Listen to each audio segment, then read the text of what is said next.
Hello! Ito naman tayo for dinner. Okra! So, okra omelette ang gagawin natin ngayon. So, una, pakuluan mo na yung okra. I already removed yung dulo. Yung dulo. Sa kabilang dulo, i-remove ko na. Pakuluan lang muna natin para palambutin. And here, I cracked 4 eggs na.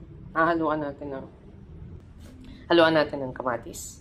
So, I don't have the red kamatis. I have the green kamatis lang. I chopped it like this.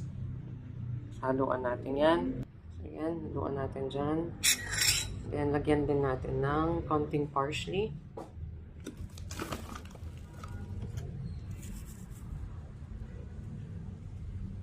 Konting turmeric.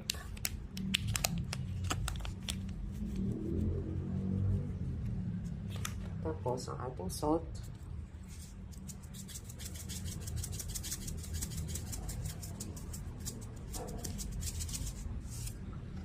Tapos, para may konting spice.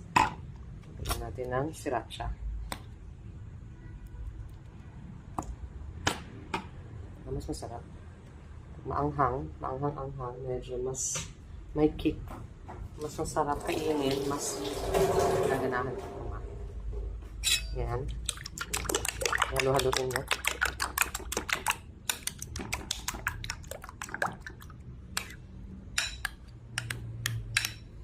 Tapos ito na yung magiging natin, pang omelette natin for the okra. So, antayin na natin na tumambot yung okra bago natin gagawin ito. And I'll show you the next step. The kulo, ikakat ng ganito yung okra.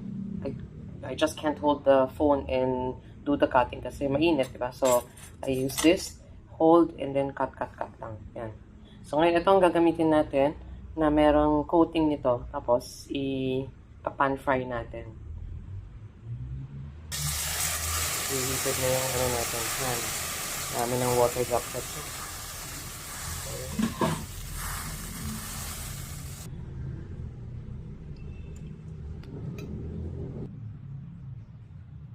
So, tinip na natin dito yung okra na yung slice natin.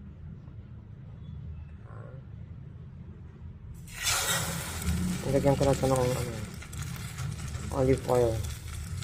Light olive oil. Okay. So, nilagay ko na muna 3. Then, cover muna natin para at least pantay yung pagkakaluto ng egg niya. Cover muna natin. Lagay muna natin yung iba. Para magkakat pa ako ng iba pa. Dami pa eh.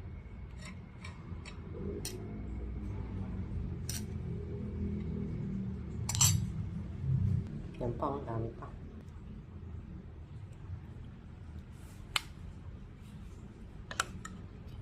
Let's see. Ano? Ito rin natin para pantay.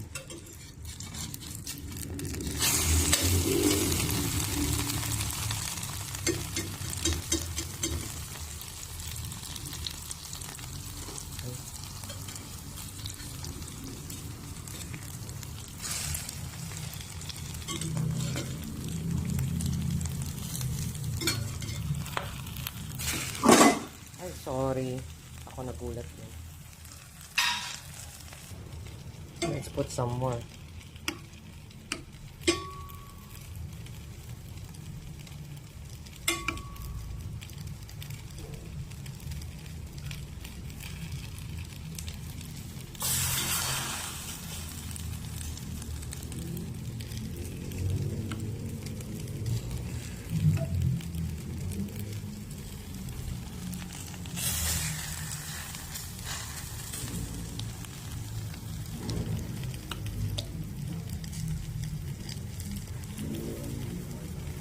So, I'm using Salad Master, yung flat na pan niya.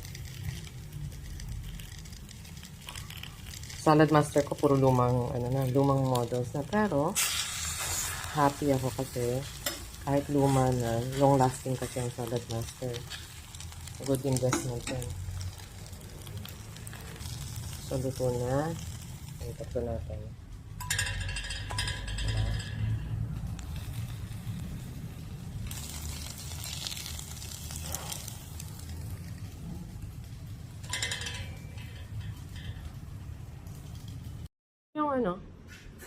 output ang okra omelette.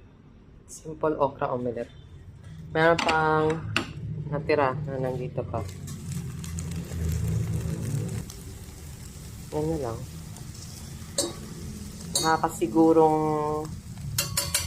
complete ang nutrients niya. Andiyan pa. Actually, yung sabaw ng kaninang pinakuluan ng okra is okay na rin for drinking kasi nandun yung lagkit, yung stickiness of the okra. You can drink it na. Hindi naman siya ganun pakalagkit. So, hindi pa siya yucky to taste. Akala ko kanina yucky din. Pero I drank it. Okay naman. It's good for the health din naman. So, why not, diba? Yan lang. Ito na. Tapos na siya. Tapos na ang ating okra omelette.